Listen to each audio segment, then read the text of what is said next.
This is Carl at National RV Detroit. I'm going to walk you through this 2020 Columbus fifth wheel, and the model number is 387FK, okay, which is front kitchen, I believe. So this is not a floor plan video, this is a how-to video, so I'm just going to show you some of the features and how they work, okay? Okay, so you have two power awnings with LEDs, okay? It has a 6-point leveling system. I'll show you where it works and how it works as we move through the trailer. But you have 6 points, so you can see there's 1, 2, 3 on each side, so 6 jacks. Okay.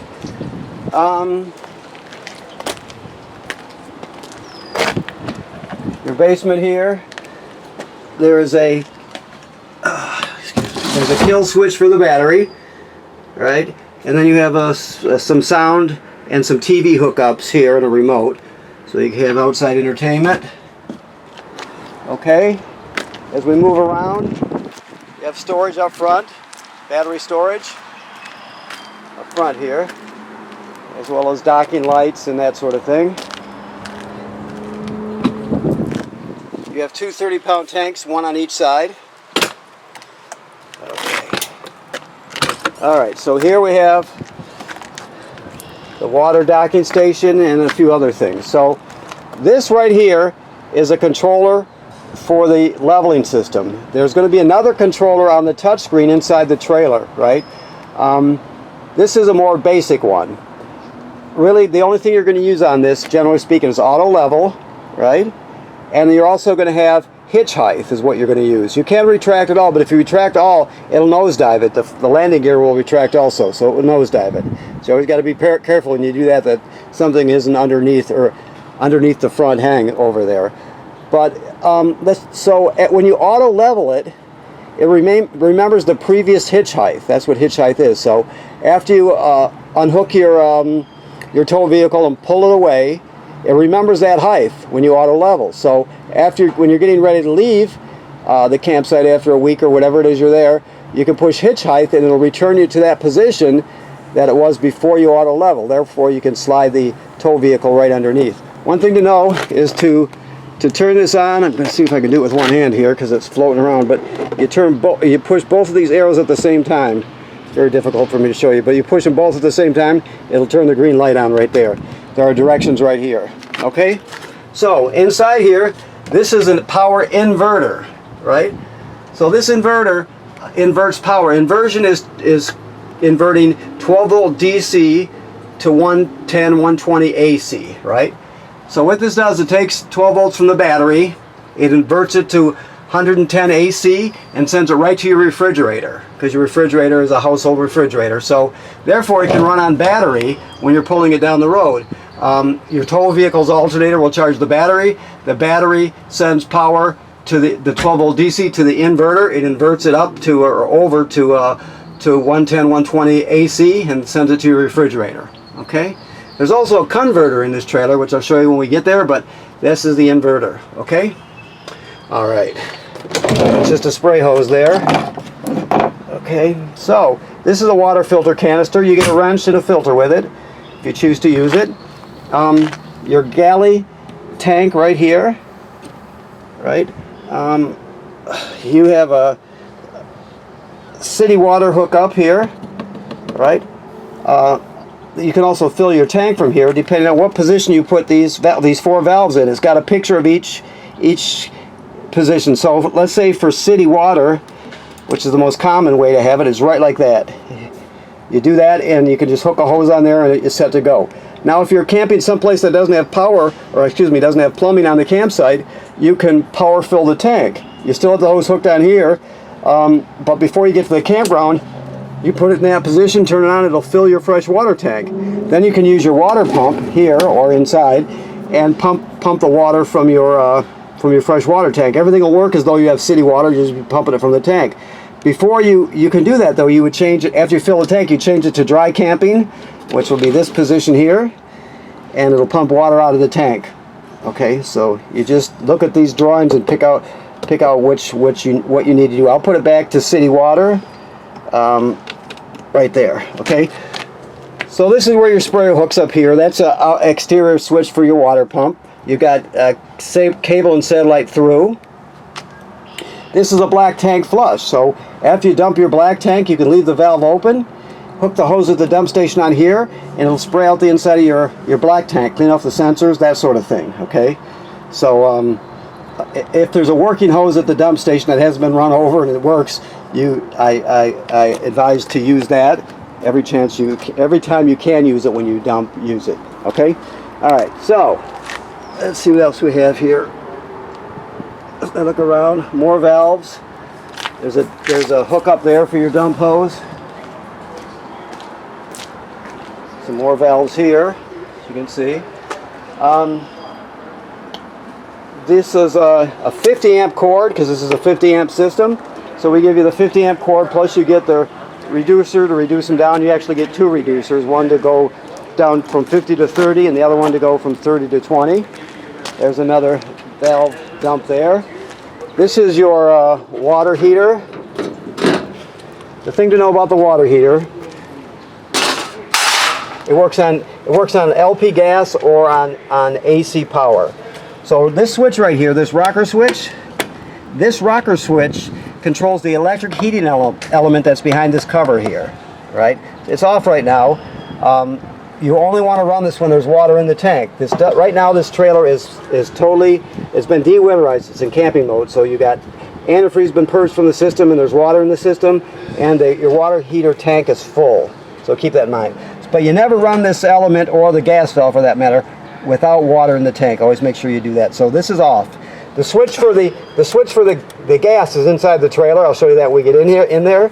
And this is where you drain it, right here. It takes an 1 1/16" 6-point socket, plus an extension, plus a breaker or a ratchet to break it free. But that's where you would drain it at, right there, okay? Okay. You have a ladder to get on the roof, which is a great thing. The manufacturer states that you should inspect the roof every 90 days. Make sure you look for damages or for any place it can leak, separation or splitting or separation of the caulk or the sealant up there. Just give it a good inspection. And some years, sometime you're going to see an issue, and when you do, you take care of it. But it's important to inspect it regularly to protect your investment, okay? Also, right there you see you have a backup camera. We'll show you how that works when you pick up. All right. So I think we can go inside now. There's an LP quick connect under here. Just so you know, I don't know if we can see it from here, but trust me, it's down there. You can see the arrow pointing to it. That's a quick connect to hook a grill or a griddle, whatever, into the LP system, so you can cook outside. All right. So as soon as we come in the door, I showed you the inverter that was up front.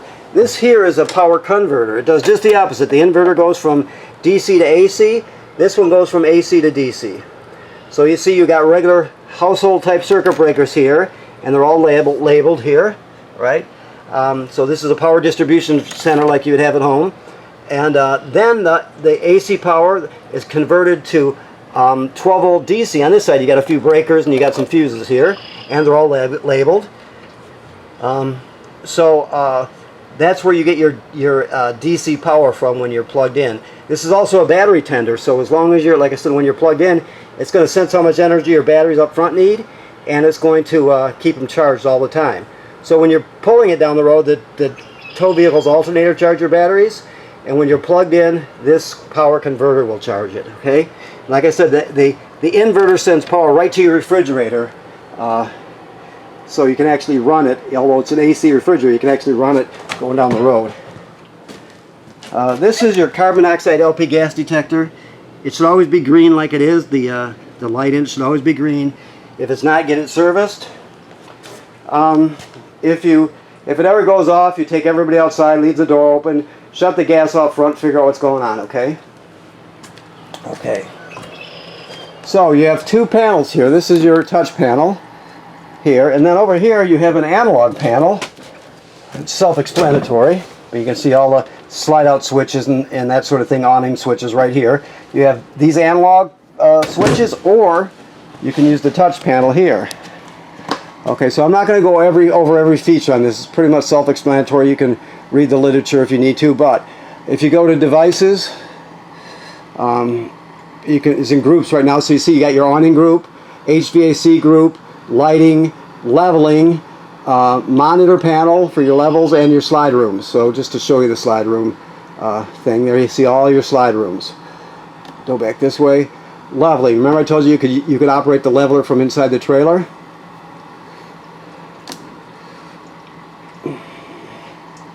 There we go. So this is just like the one outside, except it has more features to it. It's a little more sophisticated, so to speak. You can auto level. You can scroll this way, so you can go from info to auto retract to manual mode. So basically, let me get this back here. Manual mode, there's no manual mode outside, so manual mode allows you to move the jacks independently of each other using this wheel here and then the plus and the minus, depending on whether you're retracting or extending. So keep in mind that you can tweak it here if you need to. Okay. Also, if you need to abort ever, it's a lot easier to abort inside on this. Okay. So that's your touch panel, and there's an app for it if you want to use it. You would obviously use your camera to read that thing, and it'll take you where you need to go to get the app and everything. You can, like I said, when it comes to awnings and slide outs and all that sort of thing, you can operate it from here. I'm going to go to home, and then I'm going to turn on the lights here. So it'll say turn on all lights, so I'll just use that one. And see, turned all the lights on. You can do that independently also, but okay. So this is another thing that tells you about the one control, the panel, and it also shows you, whether you got Apple or Android, how to get the app, that sort of thing. Okay. All right. So here we have hide-a-bed. So you can pull the back cushions off of these, grab it right here, and fold it out. Same way with this one. So that's two hide-a-beds. These are theater seats here. You can see you can operate the footrest and everything from here, from the button right there. You have a fireplace. Now the fireplace does a lot of things. It's a really good space heater in that if it's cool outside or getting cool, you can use this to take the chill out of the trailer because it's it runs off regular AC power, so you don't have to really, you got a limited supply of LP, so when you don't need to use your full furnace, you can use this. It turns on. H, that's high. Let me see if I can get to this here the right way. This right here is the flame, the intensity of it. H, off, and L for low. That's the fan speed. So off, low, and high for the fan speed. You also have a timer, so you can set the timer to turn on and off when you want to. But now it's really kicking out the heat right now, so keep that in mind. Okay, of course here we have sound right here. This is an FM radio. It has Bluetooth. You can stream off a USB. So it does a lot of different things. You have two different speaker zones, A and B. A is inside the trailer, B is outside the trailer. So you have all that, and of course it's connected to your TV. Okay, so keep that in mind. There's a lot you can do with it. Let me look around real quick here. You have a paddle fan up there and everything to circulate the air. Okay, so we come over to the kitchen. The kitchen, you can see it's got a range hood vent on it. The oven and the range top work like any. I can't really do it very well with only one hand, but I'll try. Right there. Okay, so let me shut it off. So you're just turning this to the flame, then you depress this and push that button at the same time. So it's got to be depressed, and then you got to push the button. Of course, your oven, your refrigerator, which is a regular refrigerator like you would see at home. Now keep in mind, you always use this when you're traveling. Otherwise the doors are going to fly open and you're going to dent them. So you always want to screw this into here. I'll just put it in here now. You can take it out when you're looking at your trailer. So you just screw that in there. It keeps the drawer from opening and the two doors. Okay. All right. So we're still in the process of cleaning up here. So keep in mind you got your sink here, obviously. The keys, oh yeah, your keys are right here. We normally just hang them here, so there's where the keys are at. This is your packet, and this is all the stuff that comes with it, all the literature that you need. So there's just toothbrush hangers, things that you may or may not use. We don't install them for you because we don't know if you're going to use them. This is remember I told you the filter canister outside has a filter? This is it here. If you use this filter now, you only use it for a season. So before you winterize in the fall or early winter, you take this and throw it out. Then you winterize. After you de-winterize in the spring, you'll pop a new one in. So it only works for one season, and this is the wrench for your filter canister there. Okay? Microwave. Works like any other microwave. Okay, let me see if we left anything out here. I'm just looking around, trying to see what we have. Okay, let me just look at this one just for the heck of it. That's good. Okay, so you got a lot of, you got storage back behind the refrigerator. You got a lot of counter area back here too, which is kind of cool. You don't see that too often. You got some seats for the countertop there. All right. Okay, so let's move forward. You have two shades out of it. So you got the screen to just you know, on a sunny day you can just knock the brightness out of the sun, and then you can have privacy shades too. Okay. All right, so bathroom, dual sinks, of course. This is a remote to operate your fan up here. It operates the lid and everything right from here. GFCI, there's probably two of them in this trailer. All the plugs are wired to a GFCI, even the one on the outside. So keep that in mind, that if you're using the one outside and it pops, you're going to reset it in here. The shower works like any other shower. The toilet is an RV toilet, so you have to remember that you have to put chemical and water in it. This is the flush pedal right here, like so. The black tank is directly below. Let me do that again. That's your black tank. So when you pull into the campground, your black tank is empty, of course. So after you hook up your water and your power, you come here, you put one dose of chemical in the bowl, then you'll step on the flush pedal, water will come swirling out, of course, and you'll put about a gallon or so of water in the tank along with the chemical. Some people use more water, it's up to you. But you have to have water and chemical in it, otherwise the smell will be terrible and it can get clogged up. So you always, anytime your black tank has been dumped and you're going to camp, you have to put chemical and water in there, okay? Alrighty. So let me move on a little bit here. I showed you the analog panel here. I'll just show you again. Very simple. Okay. Now he's hanging a TV for you. He hasn't put it up yet, so I think that's what he's doing in here. So your TV will be here. Let's see here. This is going to be a, let me do this right, I don't want to break it. Here we go. This is pre-plumbed and wired for a washer-dryer combo. So if you want to put a stackable or a stacked washer-dryer combo in here, that can be done. Then you just have regular wardrobe closet here. Storage all over the place. You can access more storage underneath the bed. Here, let me just look under there. I know he's got the... Yeah, so you have more storage under there. Okay. Alrighty, so let's move back this way. See if I forgot anything. I don't think I did. Like I said, these are both hide beds, so they'll fold out into 3-panel beds. So there's 2 more places to sleep, which is a good thing when you got guests or family or grandkids or whatever you've got coming over. Okay. I think that's about it though. When it comes to the HVAC, that's access here. So you would go to devices.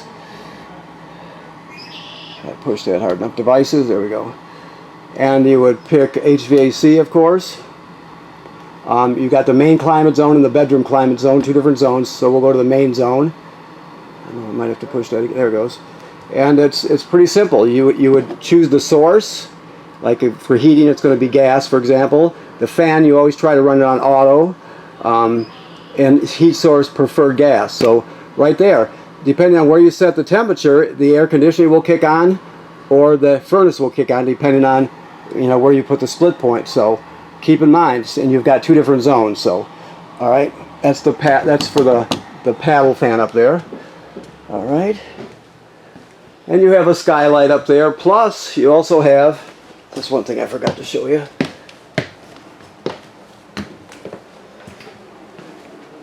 You have another fan here, and it's a 4-speed fan. Well, it's got a lot of features. It's nice and quiet. If you're ever, let's say you're, it's the time of year where you're going to start getting condensation from people's breaths, and you got a lot of people over, right? If you turn this fan on low and just let it run, open the vent and let it run on low, it'll pull any humidity, any condensation right out of the trailer. You'll never have an issue with it. So just keep that in mind. You could take, if you got an issue with that, you could take care of it immediately by using the fan. And here's the remote for that fan here.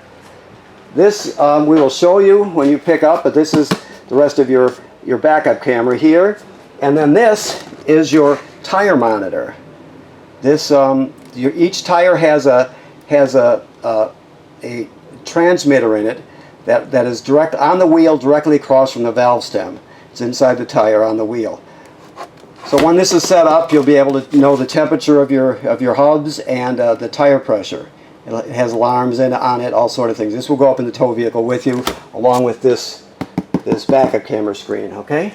All right. So I want to thank you for purchasing your trailer here at National RV Detroit. We'll talk to you more when you pick it up, of course. Remember what I said about inspecting the roof every 90 days. That's important. You look for cracking or separation at any of the any lap sealant up there. Look to make sure none of the roof attachments or roofing material has been damaged by low branches or road debris flying up there. Just to give you peace of mind, take a look at it and make sure everything's in good shape. You do that every 90 days to stay ahead of any issue you ever have. So, okay. And right now, like I stated, we're de-winterized. We're in summer camping mode, so we're ready to go. Okay? Thank you.